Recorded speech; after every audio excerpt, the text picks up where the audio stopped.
गुरु रूप गुरु प्यारी साध संगत जीओ, गज के बलाई फतेह प्रवान करनी जी। वाहिगुरु जी का खालसा, वाहिगुरु जी की फतेह। साध संगत जी, अज आपां धन धन बाबा ईश्वर सिंह जी राड़ा साहिब वालियां दे जीवन दी अगली साखी लेके हाजिर होए हां। संत बाबा अतर सिंह जी नाल मिलाप होण मगरों संत स्वरूप ईश्वर सिंह जी दा मन बहुत प्रसन्न होया, नाल ही शांत भी हो गया। बाबा जी ने आप नाल बहुत बचन बिलास किते अते बहुत सारे गुच्चे रहस्य समझाए। सिट वजों मन विच एक तरह की विराग भावना भी भर गई, जिस करके आप रेड़ू तो पटियाला लई नहीं सी चलना चाहते। पर कुछ दिनों मगरों ही बाबा जी ने आप नूं हुक्म किया कि पटियाले जाके अपनी पढ़ाई पूरी करो, पढ़ाई नहीं पिछड़नी चाहिए। संत बाबा जी का हुक्म मनना ही पैना सी, इसलिए हुक्म मन के आप रेड़ू साहिब तो चल के पटियाला पुज गए। पर पटियाले पुज के भी विराग भावना दी तीखणता ना घटी, जिस करके आप दा पढ़ाई विच दिल नहीं सी लगदा। आप दी अवस्था कबीर साहिब के कथन मुताबिक हो गई सी। कबीर सतगुर सूर में बाया बाण ज एक, लागत ही पोए गिर परिया परा करे छेक।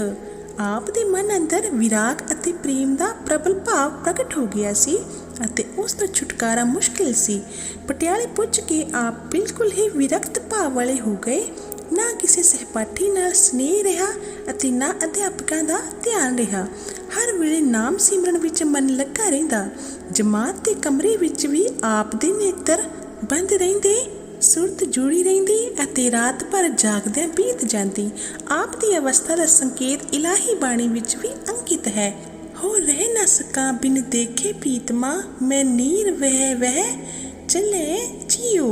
रेड़ू साहिब तो परत के कुछ समा एकांत विच अते बहुता समा साधुआं दी संगत विच बिता दिता। जदों मन बहुत ही उचाट हो गया तो माता जी नूं मिलण वास्ते पिंड चले गए।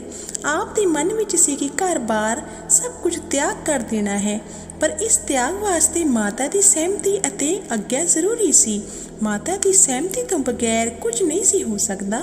घर पुज के भी आप उपराम ही रहिंदे सन, जिस करके माता जी ने महसूस कर लिया कि उसके पुत्र की लिव परमात्मा नाल जुड़ गई है।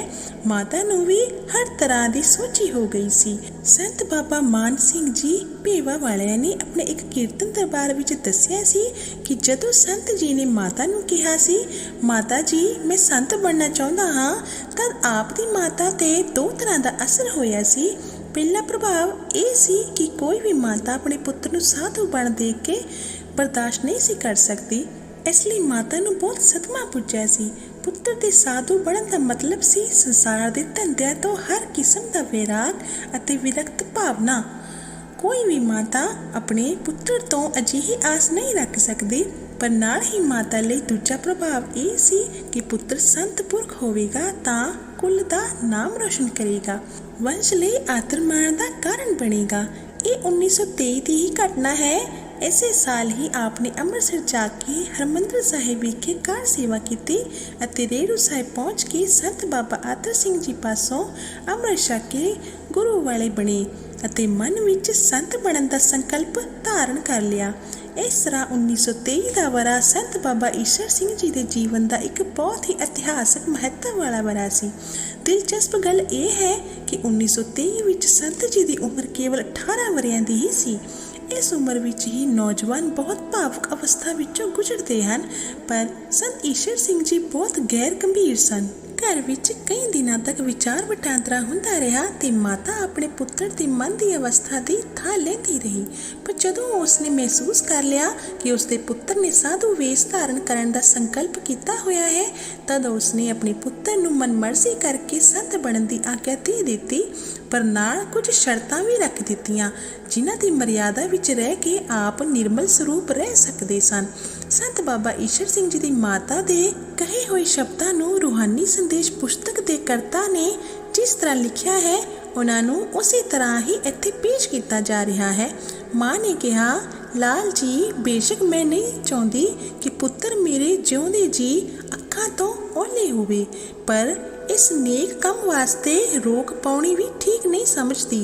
एक तां जितना चिर मेरा शरीर है तुसी घर छड्ड के किते नहीं जाओ, मेरिया अखां सामने ही रहना है।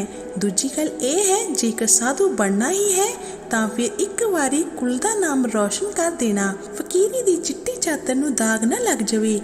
जर जोरू जमीन ये तिन्ना उपाधियां तो दूर रहना, फिर तां बच्चा मेरी भी कुक सफली है। संत जी ने उत्तर दिता, माता जी तुहाडे बुजुर्गां दीयां आशीषां चाहीदियां हन, फिर परमेश्वर अपने बिरध बाणे दी आप लाज रखेगा। संत जी दे माता जी बीमार रहिंदे सन, उन्हां नूं पता सी कि माता जी बहुत समा जीवित ना रह सकणगे, इसलिए आपने ये गल मन लई कि वो माता तो दूर नहीं जाणगे। ऐसे वरी नवंबर विच आप जी दी माता सचखंड जा विराजे सन। इस तरह की नेक सुभाअ अते उचेरे चरित्र वाली माता वास्ते ही शेख बाबा फरीद साहिब का कथन है, तिन धन जनेंदी माओ आए सफल से। अपनी माता कोलों आग्या प्राप्त करके संत जी अपने पिता बाबा राम सिंह जी कोल गए अते उन्हां तो भी आग्या ले लई। पिता नूं भी पता सी कि ये रब्बी रूह बहुता चिर उन्हां कोल घर च नहीं रहनी। उसने तां घरों चल के संसार भर दे दुखियां दे दुखड़े दूर करने सन, इसलिए पिता ने कोई बहुती ना नुक्कड़ नहीं सी कीती। इस तरह मापिया तो संत बनने की आग्या लेके आप पटियाले चले गए।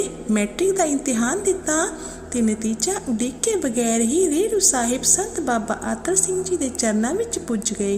उस वेले संत जी 18 वरियां की चढ़ती जवानी विच सन, पर मन अंदर रब्बी प्रीत की जोत जग रही सी अते उस दी लाड लट लट कर रही सी। उस दे प्रभाव नूं टालिया नहीं सी जा सकदा। माता पिता भी विघन नहीं सी बने। माता ने जिहड़ियां शर्तां रखियां सन वो पवित्र जीवन की मर्यादा नूं कायम रखण वास्ते ही सन। साध संगत जी, अज की सेवा प्रवान करनी, अगली साखी अगले भाग च लेके हाजिर होवांगे। वीडियो नूं लाइक करना ते वध तों वध शेयर करना अते चैनल नूं सबसक्राइब करन दी भी कृपालता करनी जी। वाहिगुरू जी का खालसा, वाहिगुरू जी की फतेह।